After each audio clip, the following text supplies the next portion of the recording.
আসসালামু আলাইকুম। আমার হাতে এই মুহূর্তে যে ডিভাইসটা দেখতে পাচ্ছেন এটা হলো পিক্সেল 7। ২০২২ সালে রিলিজ হওয়া পিক্সেলের এই ডিভাইসটা ২০২৭ সালে এসেও কিন্তু বাংলাদেশের মার্কেটে ব্যাপক জনপ্রিয়।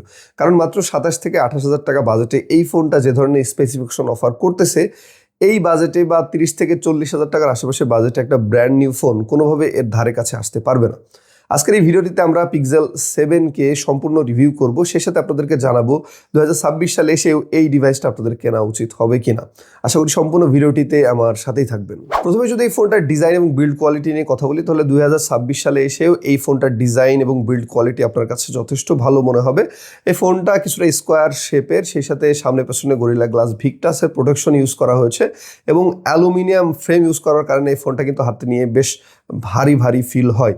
তবে প্রোটেকশনের কোনো ধরনের কোনো কমতি রাখা হয়নি। এটাই কিন্তু IP68 water and dust protection use করা হয়েছে। সেই সাথে গরিলা গ্লাস ভিক্টাস ইউজ করার কারণে এটা কিন্তু বেশ শক্তপোক্ত একটা ডিভাইস হয়েছে। সো ডিজাইন এবং বিল্ড কোয়ালিটির দিক থেকে এই ফোনটাই কিন্তু কোনো ধরনের কোনো কমতি রাখা হয়নি। গতানুগতিক পিক্সেলের যে ডিভাইসগুলো আছে সেগুলোর মতোই দেখতে, তবে এটা বেশ হ্যান্ডি এবং কম্প্যাক্ট একটা ফোন। অর্থাৎ মাত্র 6.3 ইঞ্চি হওয়ার কারণে এটা কিন্তু যারা ছোটোখাটো ফোন ইউজ করতে পছন্দ করেন, কম্প্যাক্ট ফোন ইউজ করতে পছন্দ করেন, তাদের কাছে কিন্তু খুবই ভালো লাগবে। এবং সামনের দিকে একটা পাঞ্চল কাট আউট ক্যামেরা ইউজ করার কারণেও এটাকে কিন্তু একটা মডার্ন ডিজাইন বলা যেতেই পারে। সো ২০২৬ সালে এসে ওই ফোনটার ডিজাইন এবং বিল্ড কোয়ালিটি আমার কাছে যথেষ্ট শক্তপোক্ত এবং সুন্দর মনে হয়েছে। অর্থাৎ ২০২৬ সালের ফোনগুলোর সাথে যদি আমরা কম্পেয়ার করি, তাহলে সেই তুলনায় এই ফোনটা কিন্তু এখনও অনেকটাই মডার্ন এবং স্মার্ট আছে। এই ফোনটার ডিসপ্লে সেকশন নিয়ে যদি কথা বলি, তাহলে এটা 6.3 ইঞ্চির একটা ফুল এইচডি প্লাস রেজুলেশনের অ্যামোলেড প্যানেল ইউজ করা হয়েছে, যেটা 90 হার্জ রিফ্রেশ রেটের সাথে আসে এবং সেই সাথে এটাই কিন্তু পিক ব্রাইটনেস সাপোর্ট করে ১৪০০ নিটস পর্যন্ত। অর্থাৎ আপনারা যারা আউটডোরে ফোন ইউজ করতে পছন্দ করেন তাদের ক্ষেত্রেও কোনো ধরনের কোনো সমস্যা হবে না। সেই সাথে এটা ডিসপ্লেতে কিন্তু আন্ডার ডিসপ্লে ফিঙ্গারপ্রিন্ট সেন্সরের সুবিধাও পেয়ে যাচ্ছেন। সো এই দিক থেকেও কিন্তু এই ফোনটা অনেকটাই মডার্ন ২০২৬ সালে এসে। যারা আসলে কন্টেন্ট ওয়াচিং করেন, অর্থাৎ ভিডিও টিডিও বেশি দেখেন, টিকটক দেখেন বা নেটফ্লিক্স দেখেন বা বিভিন্ন সময় মিডিয়া কনজিউম করে থাকেন ইউটিউবে, তাদের জন্য কিন্তু এই ডিসপ্লেটা পারফেক্ট হবে। কারণ অ্যামোলেড প্যানেল দিয়ে কিন্তু আপনারা যথেষ্ট ভালো এবং শার্প কন্টেন্ট উপভোগ করতে পারবেন। এবং এই ফোনটা আমি টেস্ট করে দেখেছি, এটার ডিসপ্লে যথেষ্ট সুন্দর, যথেষ্ট অ্যাকুরেট কালার দেয়, সেই সাথে যথেষ্ট ভাইব্রেন্ট কালার কিন্তু এখনও আপনারা পেয়ে যাবেন। সো ডিসপ্লের দিক থেকেও এই ফোনটা আমার কাছে বেশ ভালো লেগেছে। এবার যদি এই ফোনটার হার্ডওয়্যার এবং সফটওয়্যার সেকশন নিয়ে কথা বলি, তাহলে এই ফোনটায় গুগলের নিজস্ব চিপসেট টেনসর G2 ইউজ করা হয়েছে, যেটা 5 ন্যানোমিটার টেকনোলজিতে তৈরি। গুগলের ডিভাইসগুলো যদিও গেমিংয়ের জন্য তৈরি করা হয়নি, আপনারা চাইলে খুব ইজিলি কিন্তু হেভি মাল্টিটাস্কিং বা যে কোনো ধরনের ভারী কাজগুলো এই ফোনটার মাধ্যমে করে নিতে পারবেন। এক্ষেত্রে কোনো ধরনের কোনো প্রবলেম হবে না, একেবারে স্মুথ রেজাল্ট পাবেন। সেই সাথে এই ফোনটায় আপনারা র্যাম পেয়ে যাবেন 8GB এবং 128GB এবং 256GB স্টোরেজের সুবিধা পাবেন। যদিও বাংলাদেশে শুধুমাত্র 128GB র্যাম বা ইন্টারনাল স্টোরেজটাই পাওয়া যায়। সেই সাথে এই ফোনটা বর্তমানে অ্যান্ড্রয়েড 16-এর সাথে রান করতেছে। যখন এটা রিলিজ হয়েছিল তখন অ্যান্ড্রয়েড 13 ছিল। বেশ কয়েকটা মেজর আপডেট কিন্তু পেয়েছে, এরপরেও হয়তো বা আপনারা 2-1টা মেজর আপডেট পেতে পারেন। এই ফোনটা একটা 5G ডিভাইস, সে সাথে আপনারা ডুয়েল সিম ইউজ করার সুবিধা পাচ্ছেন। তবে এক্ষেত্রে একটা সিম ইউজ করতে হবে এবং একটা কিন্তু ফিজিক্যাল সিম আপনাদেরকে ইউজ করতে হবে। বর্তমানে ফোনের চিপসেট এবং স্টোরেজের যে পরিমাণ প্রাইস বৃদ্ধি পেয়েছে, এই সময় এসেও কিন্তু আপনারা UFS 3.1 এর টাইপের স্টোরেজ পেয়ে যাচ্ছেন। সো বেশ ফাস্ট একটা এক্সপিরিয়েন্স পাবেন এই ডিভাইসটা থেকে।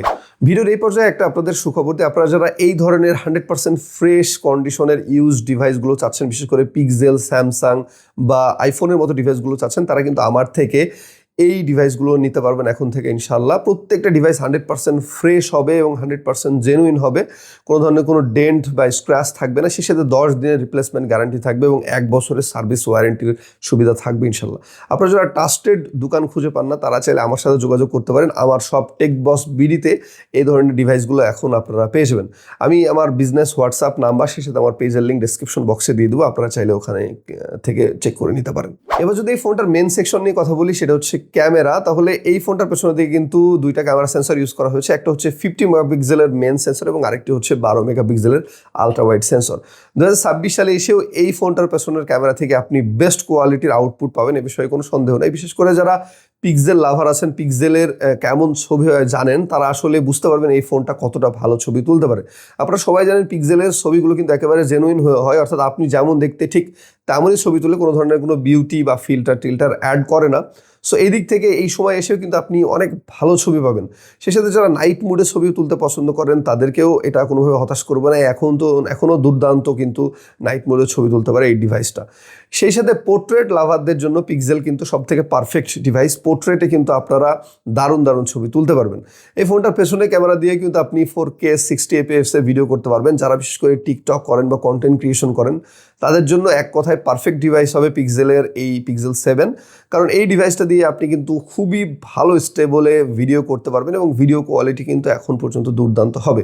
এই ফোনটার সামনের দিকে 10 মেগাপিক্সেলের একটা সেন্সর ইউজ করা হয়েছে এবং এই ক্যামেরাটা দিয়েও কিন্তু আপনারা ডিসেন্ট আউটপুট পাবেন। সেই সাথে এর ফ্রন্ট ক্যামেরা দিয়েও কিন্তু 4K 60 fps এ ভিডিও করার সুবিধা থাকছে।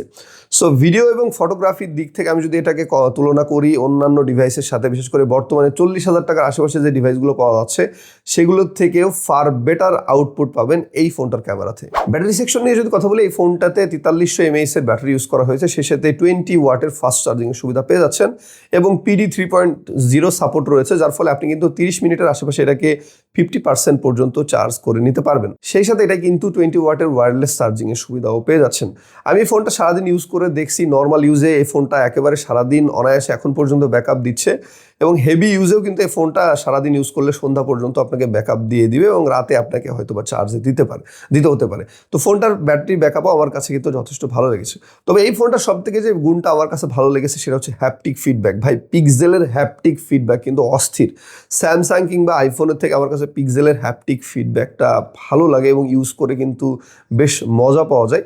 সো হ্যাপটিক ফিডব্যাকের দিক থেকে এই ফোনটা আমার কাছে দারুণ লেগেছে। সো এই মুহূর্তে যাদের বাজেট 27 থেকে 28,000 টাকা এবং একটা পিক্সেল ডিভাইস কিনতে যাচ্ছেন তারা কিন্তু পিক্সেল 7টা কিনতে পারেন, কারণ এই বাজেটে আপনারা দুর্দান্ত ক্যামেরা পেয়ে যাবেন, সেই সাথে একটা ক্লিন ইউজার এক্সপিরিয়েন্স পেয়ে যাবেন, ক্লিন ইউআই পেয়ে যাবেন এবং এক কথায় এই ফোনটা আমার কাছে 26 সালে এসেও একটা পারফেক্ট ফোন মনে হয়েছে। এই ছিল আজকের মতো। যারা আসলে জেনুইন ডিভাইস কেনার কথা ভাবছেন 100% ফ্রেশ কন্ডিশনে এবং একেবারে ট্রাস্টেড শপ থেকে, তারা কিন্তু আমার সব টেকবস বিডিতে অবশ্যই ভিজিট করে আসবেন। আমি ওখানে কিন্তু বেশ অনেকগুলো ডিভাইস স্টক করেছি, আপনাদের আশা করি অনেক ভালো লাগবে। ভিডিওটি ভালো লাগলে অবশ্যই একটা লাইক দিয়ে যাবেন, কমেন্ট করবেন এবং অবশ্যই আমার চ্যানেলটি সাবস্ক্রাইব করতে ভুলবেন না। ধন্যবাদ সবাইকে, ভালো থাকবেন।